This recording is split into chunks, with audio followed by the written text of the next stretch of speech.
Me gusta tocar guitarra, me gusta cantar. What is up, guys? TYSON DELACRUZ here. Thank you so much for rocking with me. Shout out to everybody that's catching this on the live. If you're catching this on the live, what's up? What's up? If you're catching this on the replay, type in replay in the comment section. So shout out to everybody watching. If you don't know, now you're going to know. We have some very interesting turn of events on Saturday. There was to be found from the River County Sheriff's Department released details on Trump's rally in Coachella. And this individual was arrested. He had multiple guns with loaded magazines, multiple passports, all that other good juicy stuff.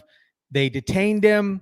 He wasn't able to enter in the rally. The rally started, so on and so forth. The sheriff, the Riverside Sheriff's Department, stated that they averted a third assassination attempt. So we're going to jump into that. This individual is actually from Las Vegas, where I'm from. So, but before we get into that, shout out to everybody dropping in. What's up? Appreciate you guys. Let's jump this banner on real quick. Hold up. Hope you guys are having an awesome day, by the way. It is amazing to be alive today. I don't know if you guys feel it, but I feel the energy regarding Trump. Oh my gosh. Oh my gosh. The energy is absolutely amazing. He just took the swing state in Nevada. The Dems are shaking in their boots. They don't know what's going on. And then we have stuff like this coming out. But just to recap everybody's memory, we're going to jump into just a small portion of the press conference that the Riverside County Sheriff's Department released about this individual named Vem Miller. V-E-M Miller, M-I-L-L-E-R, and his birth date is 10/26 of 1974. And the reason why I gave it to you like that is I will explain later. He approached the outside perimeter, gave all indications that he belonged there, that he was that he was a participant that was allowed to get into VIP and to and a press corps, and so he was allowed through that outer perimeter. As he got to the inside perimeter, where deputies were conducting obviously a more thorough evaluation of the vehicles that were coming in, there were many irregularities that popped up.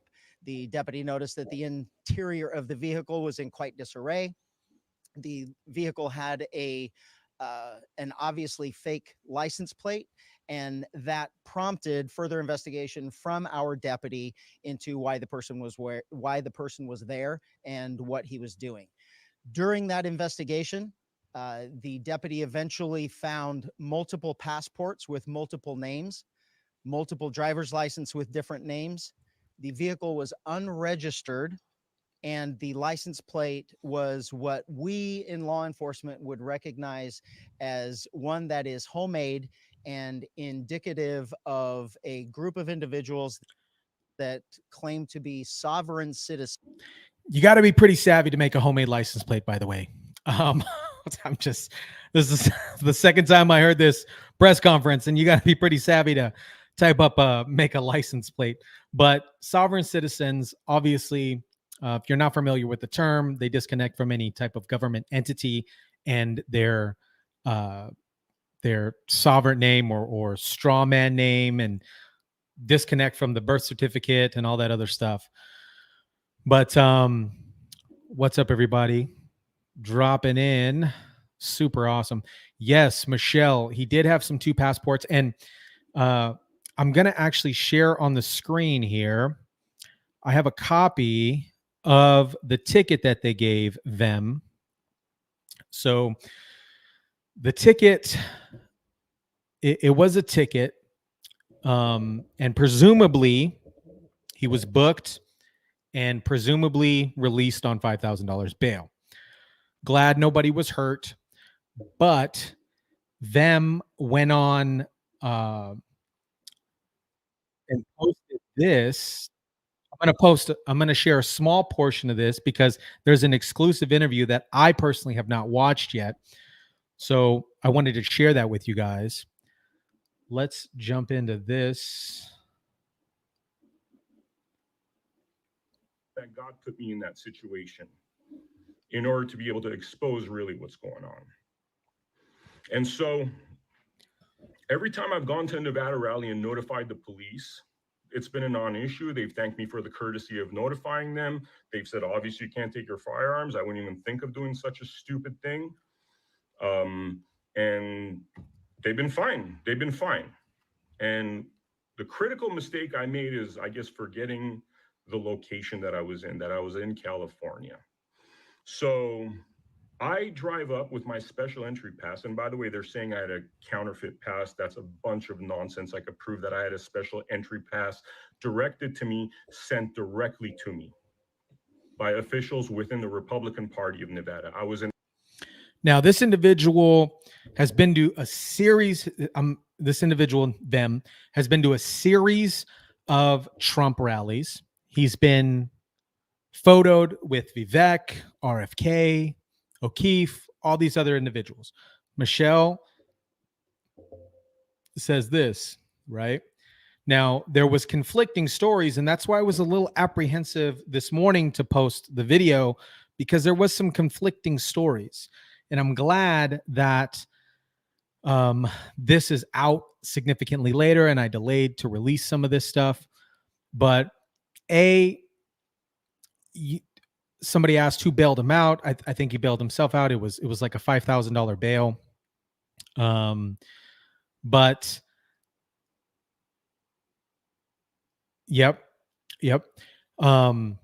But the interesting thing was, they're saying that he had fake passes, multiple passports, and we're going to jump into this interview. I had started it, but then I was like, you know what? Let me go live with this and share it with everybody else so that, you guys can make your own decision on this. But a lot of sources just across the intro webs are saying, hey, just he made some bad decisions to have firearms in his car. He probably drove from Nevada to Coachella because it's not that far, but he had firearms in his car, loaded magazines, going to a Trump rally on a, there's been 2 assassination attempts on this individual's life. It wasn't necessarily the smartest move to do that. Like, you don't bring gasoline on a frying pan when you're cooking dinner. It just doesn't make sense. So let's jump into this interview here.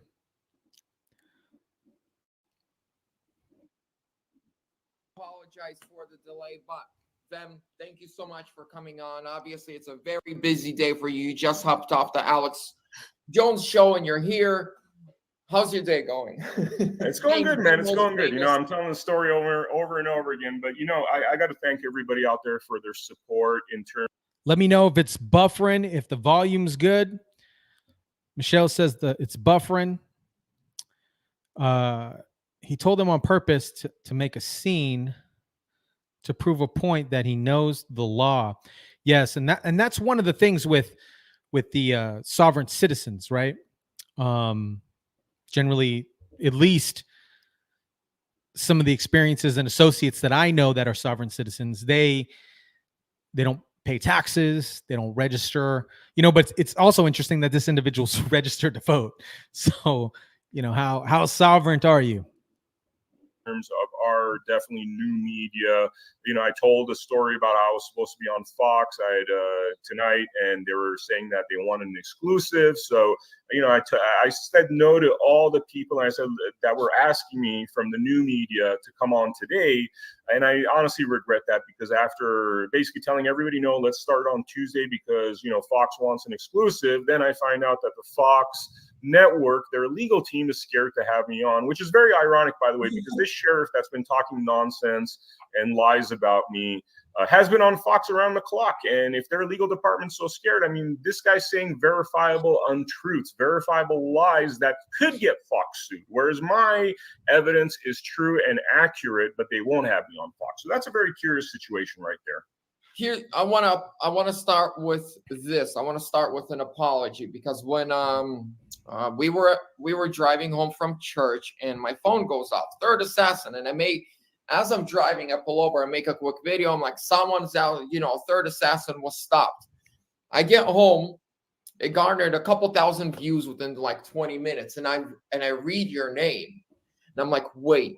I go in my phone, I'm like, no. So I delete the video and I make the second video. I'm like, this makes no sense. This is this is when everyone was running. The dude is Trump wannabe assassin. Guy number 3 is here to kill Trump. So I deleted that video. I was like, wait. Don't believe anything. It makes zero sense. So here's the first one. I got there's 5 questions that everyone wants to know. First one, several IDs. I know the answer, but because I was just watching on Alex Jones, but they say you had several IDs, several passports. So the essence of that is a lie. The first thing that came out is I had 5 forms of ID. That's simply untrue. I have two passports. One is an American passport. One is a Canadian passport. The only reason I even have a Canadian passport is because I was born in Toronto, Canada, but I grew up in Los Angeles. So I've kept my Canadian passport because when I travel to certain places, especially as an investigative journalist, there are certain places that you just will do better with a Canadian passport because we have enemies out there, that don't like Americans, that could cause harm to Americans. So having that option was always helpful whenever doing investigative journalism. It's really 2 passports. My Canadian passport bears my birth name. The U.S. passport I have, I actually contacted the passport office in the early 2000s, notified them that I'm about to go into some war zones where my Christian Armenian last name would be a death sentence, right? And so I told them I want to change my last name just in case, I get hassled or whatever, because there are certain places, and these are, war zones where there's Muslim tribes still killing each other, where if you go out there and you say, I'm a Christian Armenian, there's a tradition of killing Christian Armenians, so that was a reason. And this is all documented, and if they had asked me, like, the insane thing about all of this is, rather than going to assumptions, what an investigator does or what a credible investigator does, is that they'll go and they'll do their research, they'll investigate, and they'll find out, what's going on here. And had they wanted to investigate, they could have called the State Department. There's definitely some kind of documentation, even though this was something 20-something years ago, that shows that I was concerned about traveling these war zones, and I was concerned of my safety. There was also multiple witnesses that saw me go into these places because I wasn't by myself. I needed drivers. I needed access. Usually when you go to these locations, you have somebody on the ground that is there on your side, that has the know-how, that's able to take you through these territories in order for you not to make mistakes that could get you killed. And that was... Before we continue, I'd love to get your guys' opinion on this story so far, because initially it didn't make sense. Very much like when Kamala Harris speaks, but it didn't make sense. This individual, like I said, at rallies, pictured with folks, and the sheriff is saying one thing, and I don't know if, presumably, I don't know if the sheriff is saying, hey, we stopped the third assassin. Can everybody get bonuses? I don't know, or either way, it's sliced up. It was a good call on the Riverside County because this individual had guns. They don't know him. Let me see what everybody's saying real quick. Let's see. The 2 are saying the law enforcement involved. That could be possible. That could be possible.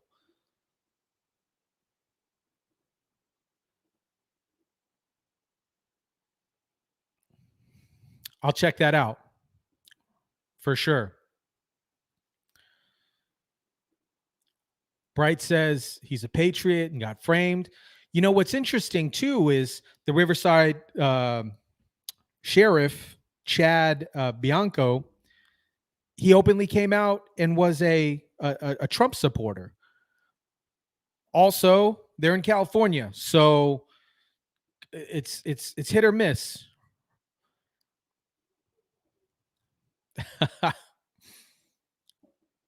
Yeah, let's let's continue this here. So there was witnesses to this. So they could have easily found this stuff out had they decided to investigate, but that's not what they did. They jumped to conclusions automatically, and they tried to back it up with a bunch of lies. They said I had a $5,000 bond. There was no bond. They essentially gave me a ticket, misdemeanor, for frankly, unconstitutional gun laws in California, which I wasn't aware of. And those two specifically are that I had my mag loaded in my Glock, and just to be very clear, that Glock, since it's purchased in 2022, has never been fired. I had a shotgun that's not loaded, and that shotgun has never even had a pellet or whatever. I can't even remember what is it called. A round. It doesn't even have a round ever put in there. It's never been fired, and that's easily verifiable by actually looking within the barrel. So it's not like I've ever used these. And the only reasons I even bought these after not owning a gun for a very long time is because I run something called the America Happens Network. And at the America Happens Network, we expose a lot of corruption. And we started, the America Happens Network has a history dating back to the early 2000s, which was a response to George W. Bush's, Patriot Act, and the war on terror and the war in Afghanistan, in Iraq, not Afghanistan. And so we started it back then, but in this latest rendition of the America Happens Network, we started producing, again, content that exposes corruption, goes after powerful individuals that are corrupt. And in 2022, I started getting death threats, both emailed to my house, and also, emailed into my computers and also mailed to my house. One of them being Scrabble pieces that spelled out the word dead, right?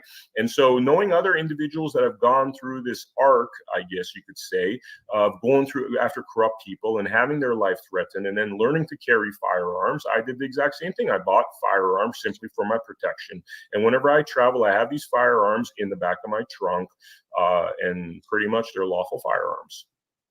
And so you were mentioning in your video, you said that whenever you go to Trump rallies in Nevada, you come to the gate, you show them the GOP of Nevada pass, you work with them, they actually invite you to events. You tell them, I got firearms in my car, and they usually say, leave them in the car. That's cool. Here you said, look, guys, I got firearms in my car. Get out. Yeah, basically. I told him I got firearms in the car. He asked me to pull over. I thought they were just going to ask me a couple of questions. Next thing I know, another police officer comes, says, get out of the car, sir. Turn around, and then he handcuffs me. He's saying he's doing it for safety, which is just like, so silly to me, because it's clear that I didn't have the firearms were in the back of the car. I mean, he could have easily taken a peripheral look, saw there was no firearms, there. He's actually got a firearm, by the way. So should I die for the back of the car, he'd have plenty of time to shoot me. But no, he wanted to handcuff me. And that's when really the bullying, harassment, unlawful seizure, unlawful search and seizure started. They asked me, could we just check out your guns, make sure the serial numbers match up with what's in the National Registry so we know you're lawfully purchased it. That's our only concern. And then you could go along your way. But when I gave them the right to actually retrieve my guns, instead what they did is they ransacked my car with 10 to 15 police officers, bomb sniffing dogs, going into my mufflers and swabbing it as if, there's some kind of dynamite hidden in the mufflers, opening up the hood, going through all my luggage, ransacking the entire thing, my clothing all over the place, my equipment all over the place. And lo and behold, they find absolutely nothing at the end of it. But nonetheless, this arresting officer, who I had heard made derogatory remarks against Trump people and against myself to a female officer, clearly showing that there was some kind of agenda there in terms of my politics and with the tortures he wanted to put me through just to make me suffer because I'm a Trump supporter, comes back to me and he says, we're arresting you anyways. You know what I mean? And he basically arrested me for a misdemeanor. There was no bail whatsoever. Then at this juncture, he takes me to an RV where the Secret Service and FBI are. I see him get out of the car, and I'm sitting in the back of the police car, looking through this mesh, seeing him talking to about 5 or 6 gentlemen that were either FBI or Secret Service. And I could see that these guys are disinterested in it. I could see that he was trying to pitch him something for an agenda that he had, as opposed to really just telling him a story. It's like, had I said that I wanted to, hurt anybody, like they've put out there, he would have shown the body cam footage, right? He had to show evidence. But whatever he was saying was not flying with these guys. Then he comes back in the police car, says, they're going to talk to you at the police station. So we're going to go to a police station. So now he takes me to a police station. And I'm waiting there. The Secret Service and FBI come in there. They have a 25-minute conversation with this gentleman. Then they approach me. And by the way, this entire time I've been asking for my one phone call, and this officer, the arresting officer, has refused to give me my one phone call. So through there, they pulled him out the car. He said that there were weapons. He said that he doesn't have a fake pass. He was given the pass, which, based on previous history, it's the possibility, right? Like, he's been to a lot of different events. So Stephanie has some really good points in the chat. And she says that he baited them. That could definitely be a possibility, right? I think you might be right. I think you might be right. The sheriff said also he had a homemade license plate. The car was registered to him. He also owns a home here in Vegas, because I looked that up. And with sovereign citizens, generally they don't show a lot of income. And he has a nonprofit set up that also where the money goes, and then he uses the money from the nonprofit, or however he had set up his LLC or nonprofit. But this is very interesting. Stephanie has some really good points in the chat. So, but the other thing is, you're going to California and you got guns in the car, and they're going to get you for the guns. So when the Secret Service and FBI come up to me, they say, do you mind if we ask you some questions? I say, sure, I'd love to answer your questions. But first, I would like to do my one phone call. And how about this? What if I call my lawyer for my one phone call, and you could hear me tell the entire story? So I don't have to tell this very traumatic and disturbing story twice. You could just listen to it. And then once I'm done with the call and I've updated my lawyer, then you could ask me any questions that you want. They say, okay, thank you, sir. Then they walk away again with this arresting officer. Then the arresting officer comes back about 10, 15 minutes later, and he has a downtrodden look on his face. I could tell that he was very disappointed by what happened in that room. And he walks back up to me, and he says, they don't want to interview you, which I found very, they're fine. They just want us to take over. And that's that would never happen if they had an assassin at hand, even if they were suspecting me. Even if they had 1% suspicion that what this officer was saying is true, they would not do that. They would have to interrogate me. They'd have to question me. But nonetheless, this police officer takes me to the prison. They take my fingerprints. They mugshot me. And which, I thought was very interesting. It seems, and I mentioned this in my video that I put out there, where it seems as though if you don't have a mugshot in this country, you're probably not doing the right thing at this point, So then, they take me inside the jail cell, and still don't have my phone call. There's a phone in the jail cell. I try to use that phone. It's broken. I try to notify them that the phone's broken, and it's radio silent. So after 6 hours of being in that jail cell prison, they let me go around 1:30 in the morning of October 13th, but they still confiscated all my equipment, my truck, unlawful search and seizure, and they told me that the earliest I might be able to get my stuff back, and they're still being iffy about it, and we're talking about at least $250,000 worth of equipment and intellectual property within that car is going to be Tuesday. And even then, it seems as though they're putting a lot of hurdles. And it just seems as though this entire thing was geared towards causing me suffering. They say the process is the punishment, and that's exactly what they're doing right now. What's up? What do you guys think about what he just said? What do you think about what he just said? The process is the punishment. I brought up the question about baiting law enforcement into, let me see, somebody had mentioned, oh, here it is right here. I have it up on the screen. Why bait them? Because he hates law enforcement. I don't think necessarily that he hates law enforcement, but I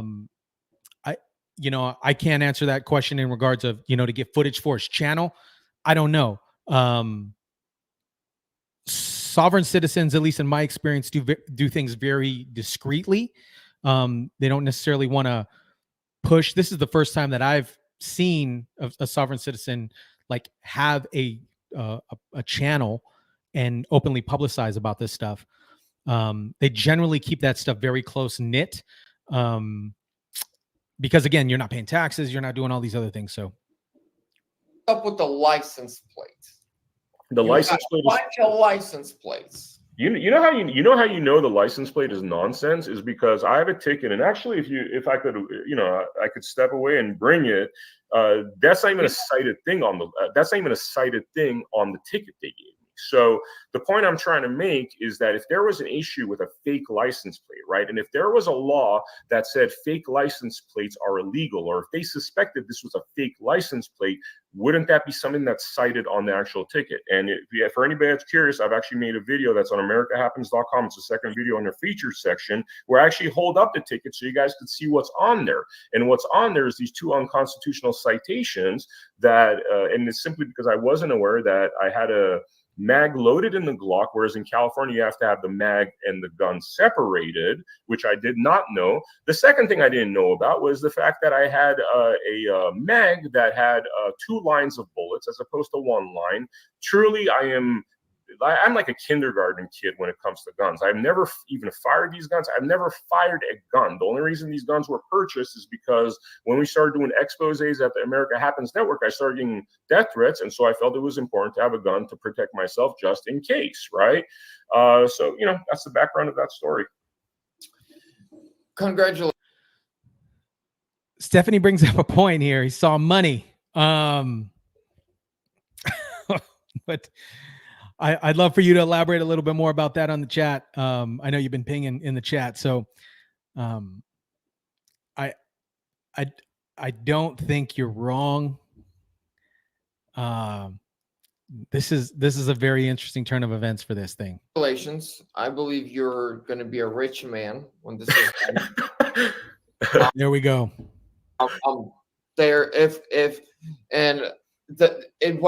Another thing is, I want to point out this. I was watching the press conference this morning that sheriff had. Mm-hmm. He was angry. I don't know if you noticed, but he was yelling at the reporters. How can you question? Pretty much the way he was wording it is, you guys are questioning the report, and there are some reports from the right wing saying that we're lying.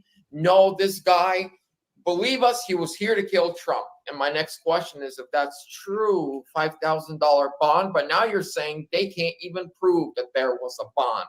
No, there was no bond. No, there was no bond. It's a lie. It's a flat out lie. There was no bond. Let him produce evidence of this. There is no bond. It was a ticket. So what's your next step? I mean, we're gonna have a massive lawsuit. This sheriff who apparently has asked.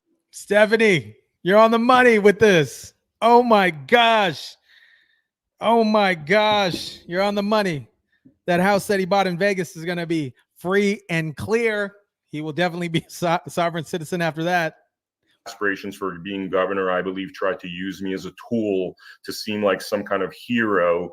He got a little bit too excited. I think that presents a level of immaturity that shows him to be completely unqualified to be a governor, and frankly, completely unqualified to be a sheriff, because this started off with him starting a few $1 million liability by the unlawful arrest and the false accusations. The minute this went viral, and essentially they Kyle Rittenhouse me, where I'm now forever known online, and some people will never believe that I am innocent and these are all lies. So now I got to spend the rest of my life with these false accusations. And we know what the price tag to that is, and it's probably in the hundreds of millions of dollars. Now, I was shopping today, and it's kind of funny, Vlad, because, I'm watching people, with their cell phones walk around, and, they kind of look down at their cell phones, and then they kind of look at me, and then they look down, they look at me, and I'm like, dude, did I just become like, Dr. Kimball from The Fugitive and stuff? That's what it felt like, when in that movie where Dr. Kimball's going around and people are recognizing him and he's trying to cover his face all the time. So, I mean, it's a little horrifying that I have to, deal with this now. I have to deal with this. And it's also horrifying that, there might be nut jobs out there that believe that I was actually there to harm the president, and they might want to harm me as retribution to that. You know what I mean? So this guy's put my life at risk. This guy's destroyed my reputation. Globally, I've been defamed. I'm finding this news all throughout Europe, on the BBC, on French channels, on Russian channels. You know what I mean? So they kind of carpet bomb my life and reputation. So the only thing you could do in that kind of a situation is basically use all lawful resources pretty much to sue them, you know, to all extents. But that's not see, that is something, you know, and I've never been about the money. That is something that is nice. What is essential right now is this department needs to be investigated. We need to understand, what are they doing that these individuals that are clearly incompetent, that are clearly almost like childlike and emotional, and definitely don't understand the law. Like, I shouldn't understand the law better than the sheriff, but I. Do you guys think that they're incompetent or just being cautious? I think in this situation, there's a fine line between being incompetent and being cautious. Let me know what you guys think about that in the chat. And Gina says, yes, resources wasted on shenanigans when real assassinations could have actually occurred. I agree with that. I agree.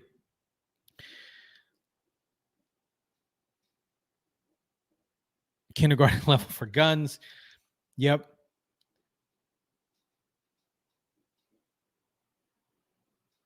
He reports things happen. Let's see. He reports things happening. That's why he travels all over, including going to active military. Yes. Yep. I think, let me scroll down on the chat here. Why Jesse Smollett? Oh man. You know, this might have been one of these situations right here that's on the screen. You know, this might have been one of those situations on the screen. Ooh, okay. So they're hypervigilant due to circumstances and saw it in a huge way to make money. He's admitting it, and his story, and has a story and has history with Secret Service. Yeah.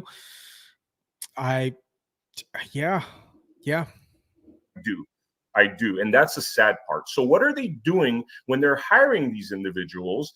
That is the wrong route, because certainly they're not hiring qualified individuals. You know, one other thing that comes to mind is I recently saw some video of Putin's bodyguards, shooting, and this dude was like John Wick. He got 3 shots off. It was the most amazing thing. You don't even see his hands move, right? He makes a shot like this, he makes a shot like that, and he makes a shot like that. You don't even see his hands move, but he hits the target every single time. And these are Putin's bodyguards, right? Then you look at our bodyguards, and it's like Ethel Merman trying to protect the president of the United States because we have to be like, DEI woke and put our lives at risk. So a bunch of like, skewed woke people could feel good about the hiring. And that's what's happening in our country. That is exactly the issue in this police department. I'm not saying this is a woke sheriff, but whatever they're doing in the process of bringing these people into power is obviously not working right now.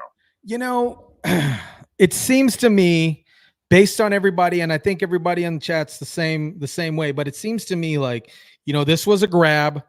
This was a, whether it's attention grab, money grab, whatever it is, Sheriff's Department being, on a line of being competent and over secure since the prior situations. And this individual knows the rules and the law, and he kind of like baited, just based on this interview, he baited him in, just like Stephanie was saying.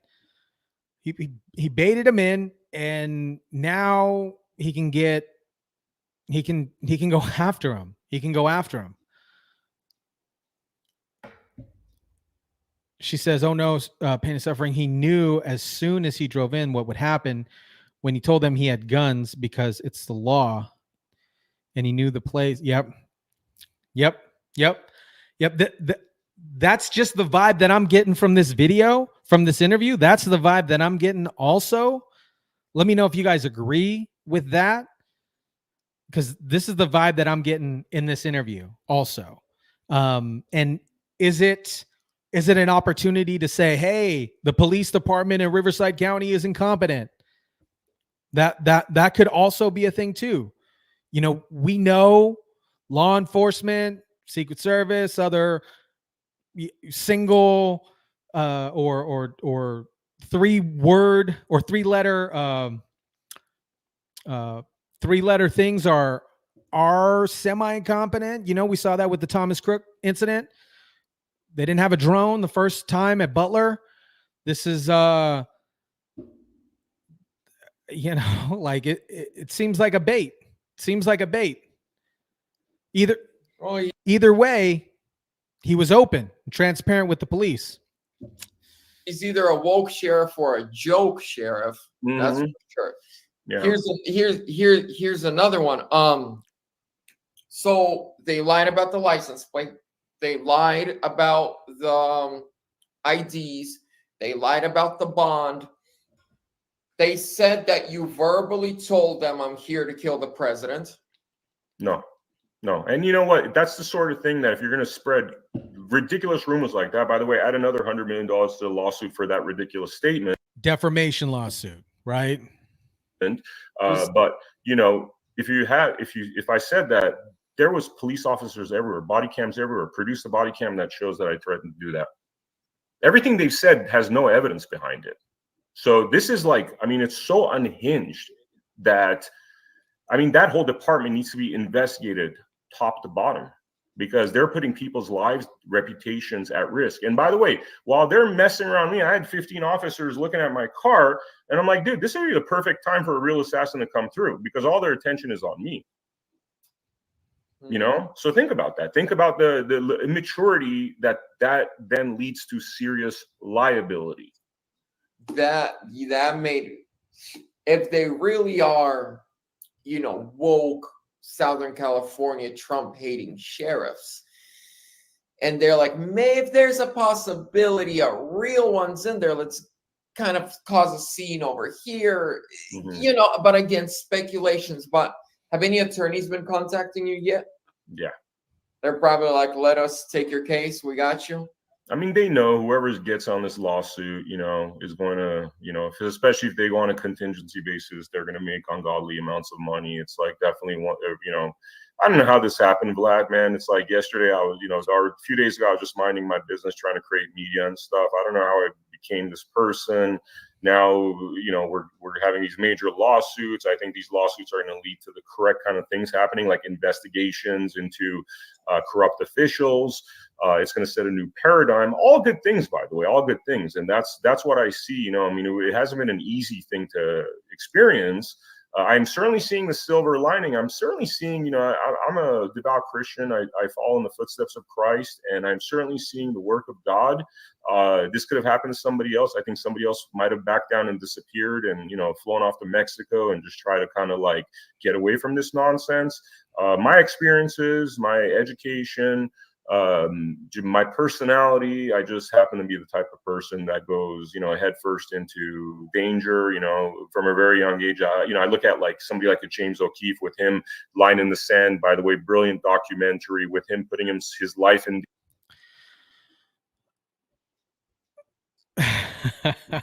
Interesting turn of events here.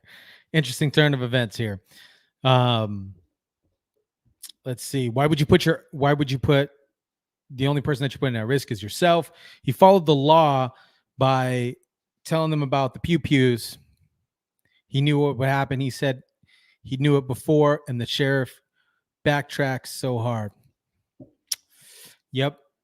Some of you in the chat are saying that, you know, you don't necessarily trust the sheriff. Get a body language analyst to check to see if he's lying. Let's see. Huge lawsuit. Vern is a legend in his own mind. I know you're right. Let's see. I know you're right. Yep.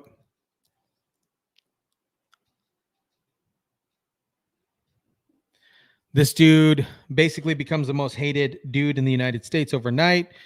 Why would he even want to bring a a gun into a non-gun citizen zone. Yep.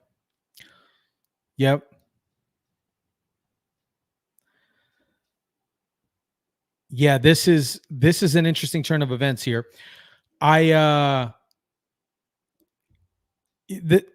Vem is I feel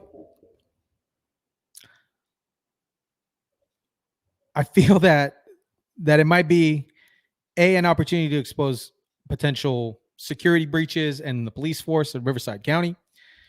Maybe an opportunity to get content and eyes, lawsuit bait. I don't feel that this individual had any intentions to, the president, but, because if he did, he would currently be detained. So let's see. He wanted to bring a gun because it's his right. It's registered. He did it for the money. Yep. Yeah.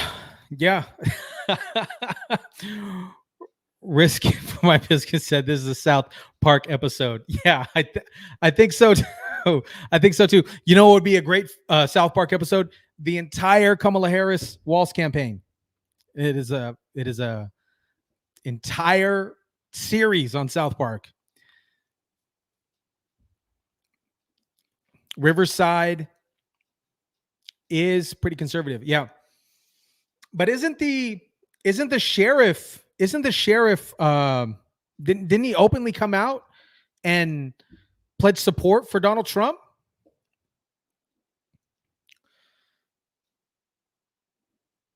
Yeah, this guy knew he was at a presidential rally. I agree. It's California. You don't bring guns into a rally. maybe that works in Nevada, but doesn't work in California. And he openly said that in the video earlier on that I showed before this interview. He said, that was one of his oopsies that he brought guns to California. And yes, he does. Yeah, after doing some digging, he does. Maybe he's trying to expose Riverside. I don't know. But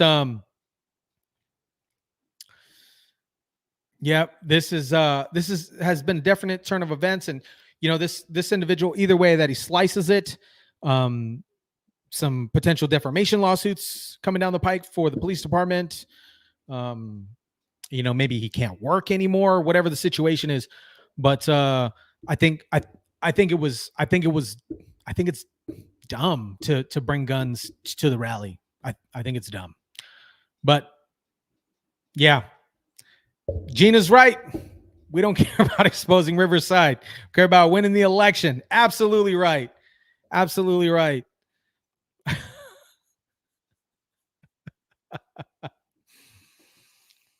Yeah, I think he's too happy a little bit, but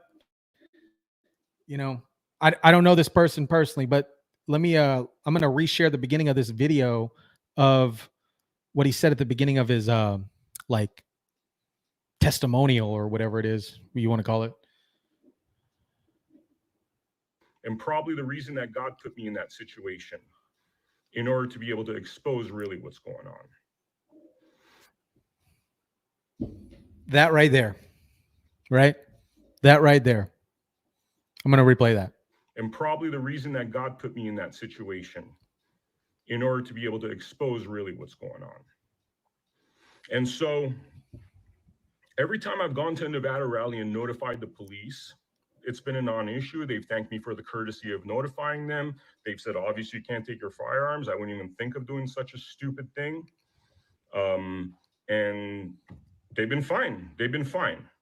And the critical mistake I made is, I guess, forgetting the location that I was in, There we go. So that is that, guys. I just wanted to bring that to you guys. Hopefully you guys enjoyed that, kind of give a little bit more context on what's going on. Yeah, let me know what you guys think about this entire situation. If you're catching this on the replay, drop it down in the chats. Type in replay if you're catching this on the replay. And those of you that join me on this live chat, shout out to you guys. You guys freaking rock. And all the moderators on here are freaking awesome. Shout out to the mods. Shout out to the mods. But I am gonna jump on out of here. I truly, truly appreciate you guys. I'd love to get your guys' thoughts. You guys have been, you know, Stephanie had this on point. Even right before I pressed play, Stephanie was like, this guy baited him. He baited him. So, well, cool. Thank you guys so much for rocking with me. Drop the comments down below. Smash the like button, guys. And I will catch you guys on the next one. Have a great evening.